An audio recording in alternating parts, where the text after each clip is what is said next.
It is a beautiful wintry day here in North Carolina where I grew up, and I'm reminded that sometimes two polar opposites can be true at the same time in life, in circumstances, and with our emotions.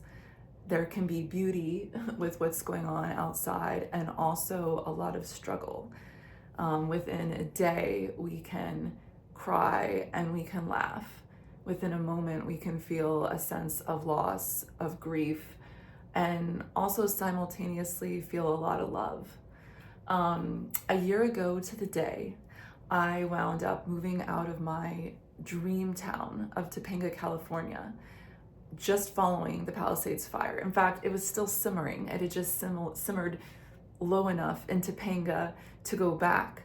And it was just a really surprising situation that this place that I had lived in for almost a year and thought of as finally being my home, my long-term home, and this place that just was the right fit for so many reasons, and it was, would ultimately be a place that I should leave, and that a fire would be this impetus for vacating a very dreamy place that created some wonderful memories and that I'm glad to have experienced, but that ultimately was a life where I also experienced a lot of loneliness.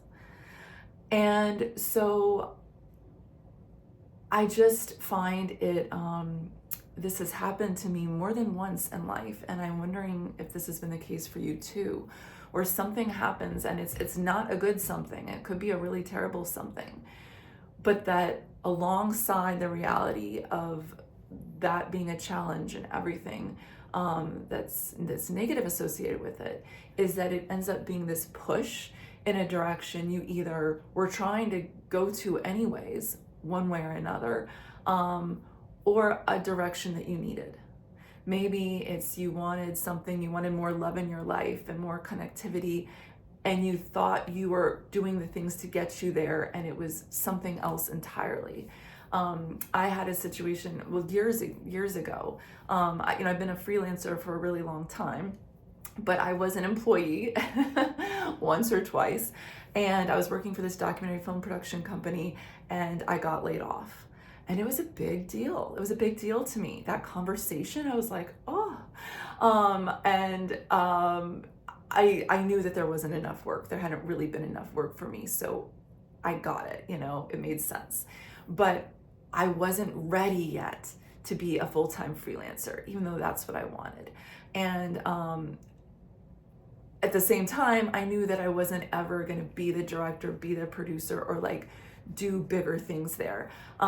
So again, it was kind of at the time, and it was very challenging, but ultimately it was a push that got me to decide to move to Los Angeles, where there were way more opportunities for me to explore, and it ended up being a really, really great decision. This situation a year ago was awful for so many people. One of my best friends, the family I spent Thanksgiving with right before the fire, lost their entire home. That best friend that I'm referring to lost her entire apartment building, car, almost everything she owned except what was in one backpack. Terrible for so many people. I think it ended up pushing me out of this grounded place that I had wanted at the time, that was right for the time when I moved there, but into this other dream that I've had, to be location independent, to be able to be wherever I wanted to be, which may sound like a lot of things to someone listening to that. But ultimately, what's been rooted in that is to be able to see the people I care about more than a 1 week a year going back to North Carolina, or more than 2 weeks a year going back to North Carolina. And I have loved ones in so many other places too. So I have that wanderlust. I love discovering new places. I love to travel. The idea of picking just one place to live seems darn near impossible. But also, I wanted to get to the point where I didn't feel like I had to be in Los Angeles all the time, where I had to be just like grinding it out and available, ready to show up, at the drop of a hat for that gig. Still passionate about the gigs, but hoping I didn't always have to be there 365 days out of the year. I got a call once at midnight when I was in bed, like practically asleep, like, hey, can you come and help us wrap up this show? And I got out of bed and I went. So I feel like even though Los Angeles was like this, was and is a magical place for a lot of reasons, and a place I eventually created a really great community, and I definitely achieved a lot of my dreams there.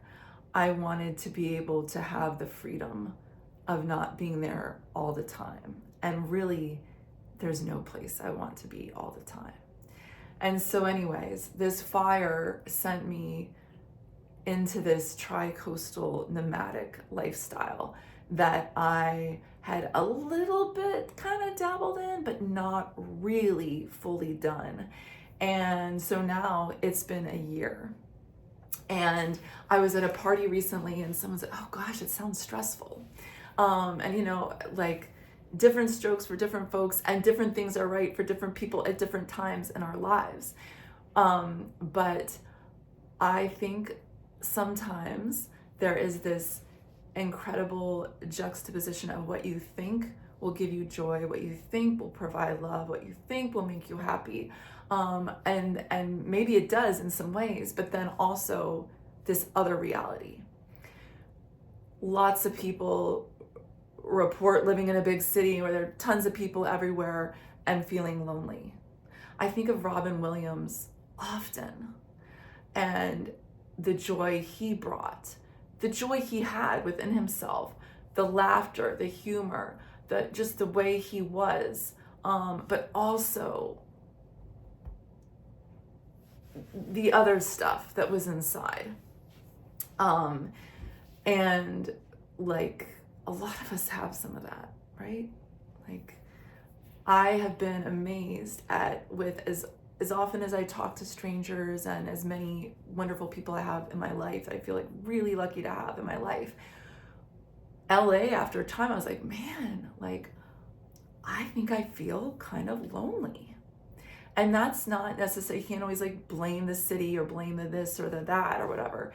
But I really had to like come to terms with that and have done a lot of like feeling it out. And I'm thinking about what are the reasons for that, and what can I control, what can I change, what can I do to feel more connected.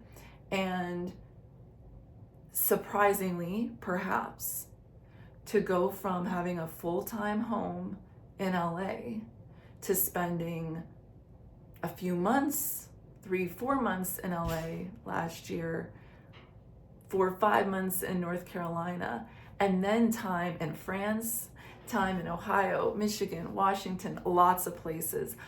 That has made me more connected to the people I care about, feeling more love, and happier overall. I read something years ago that was about like if you're feeling like you want to feel more love from your partner, your romantic partner, then act loving, and you'll feel more love in your own heart. And I think about that often too.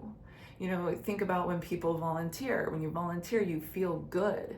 You feel abundant. Sometimes you can feel like, oh gosh, I'm stressed about money. I don't have much to give, but we all have things to give. Like giving something isn't, your worth isn't about how much money you have or the accolades you just received or haven't received in a while, or if you're working or if you did some awesome thing professionally today versus yesterday versus 10 years ago. Like that's not what our essence is all about.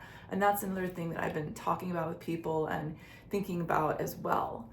But I have been amazed at how much that is true about acting, giving love, and then, the karma and how this is so cyclical. I think within a romantic relationship, you do something loving, it oftentimes it impacts that person, and they wind up acting loving back. If you're just underappreciated and feel like they're self-centered and this, that, and the other thing, and it's terrible, then you should just probably leave. But anyways, I think this reminder about how that can create love is also a good one. When I was evacuated, I received so many gifts, so much kindness, so much generosity from complete strangers. As I've traveled around and visited people that I care about, I also just felt so cared about, so supported. I've felt way more connected and been really reminded about how we are people that are supposed to be with people, support one another, live with one another. I spent 7.5 years. Wow. Yeah, living alone in the Los Angeles area. And this last year, I've spent so much time sharing space with people I care about, as well as, again, the amazing interactions with strangers turned friends, people I'm still in touch with. Like in my most recent video, the log cabin in Lake Nacimiento that I was in, it's an Airbnb. I'm still in touch with the owner there, and others. So anyways, I wanted to speak to transparency and loneliness today, and also in the fact that we can be feeling lots of different emotions at the same time.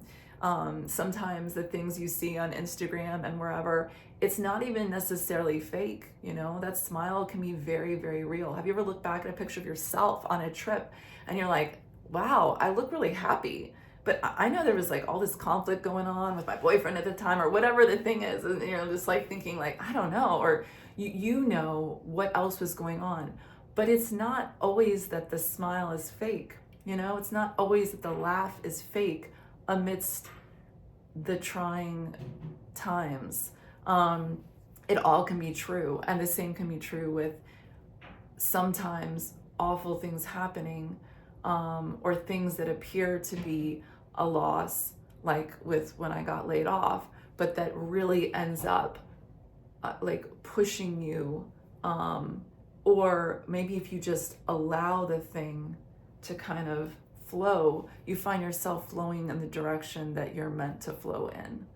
So I am sending love to you all, and openness for the unexpected. The unexpected ways our real dreams and desires get met,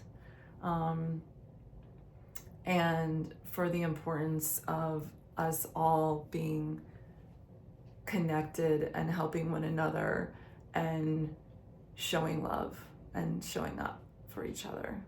And I wish you well, and I'll see you all soon.